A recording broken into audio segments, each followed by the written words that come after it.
Hello everyone, I'm Emilio, and today I'm bringing you a top 5 evil scenes that are worth doing in Red Dead Online.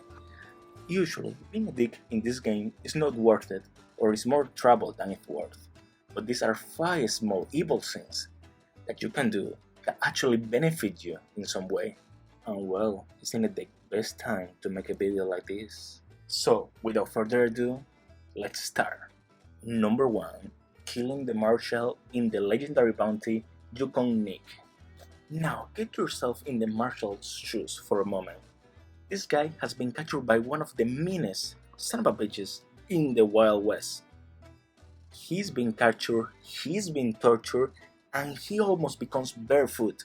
So by the time you take care of the camp and you see Wick taking hostage the Marshal, that's the moment where the game is basically telling you to become a hero, to help the Marshal. But you actually don't have to help the Marshal. In fact, you can just shoot him and makes the encounter way easier. Even the game doesn't care about him, because you're not gonna get any penalties for killing him. Even Wick is impressed by you. Ruthless bastard.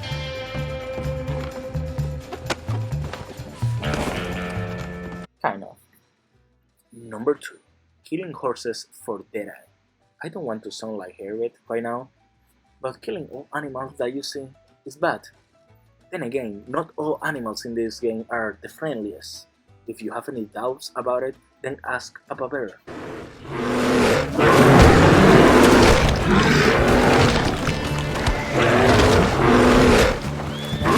Bro, if there is one animal that I'd say that is the most innocent animal in this game, that would be the horses. And this brings me to my point. You can actually get Deadeye by shooting horses in the head.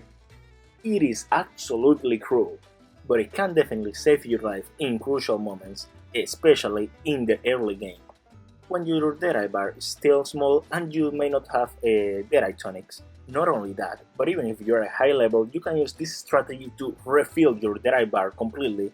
The best strategy to use with this is by first shooting the horse in the head and then shooting the rider in the head. And this gets even better if you have the ability card Eye for an Eye.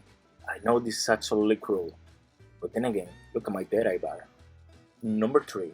Stealing other players' trader goods in order to get materials. Did you know that if you stole another player's trader's wagon, half of their goods will become your materials? Now, avoiding the logic on why your character completely destroyed perfectly manufactured goods and decompose them into materials is beyond to me. But let's play with the logic of the game. Now, this third point may be a stretch, because there are definitely way better ways to increase your materials bar, but by being evil you basically get something in return. You are destroying another player's hard work in order to get materials. So if a player spends a lot of time making 100 goods, you will get 50 materials in returns.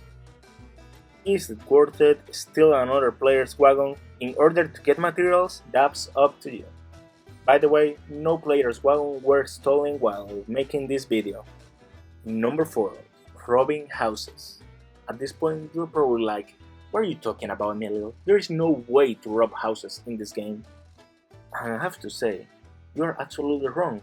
Have you ever seen those houses in the middle of nowhere that are not even near the towns, where you can just come in, enter their kitchens, grab their beans, their canned vegetables, their biscuits, and then if you are a collector, steal their tarot cards and even steal their family heirlooms? And this is what I'm trying to get at. Now imagine you are the owner of this house. When you get to this house, what is going to happen? Well, you're going to freak out. You're going to see that your kitchen has been ransacked, someone has stole your medicine, someone stole your valuables, someone has even stole your family heirlooms. And this is something that every player has done in the game.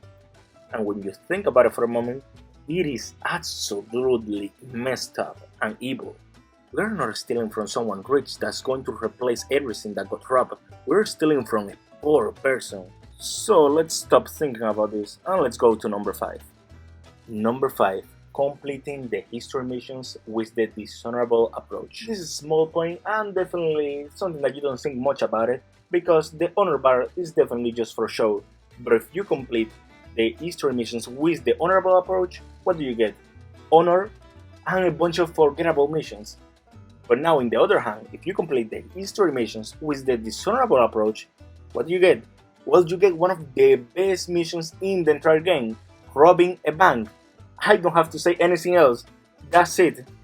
Complete the second mission with the dishonorable approach, and you even get to see people get run over by a train, Wild West style. And with all that said, thank you so much for watching. If you like the video, give it a like. If you like my content, subscribe. Thank you so much for watching. Adios.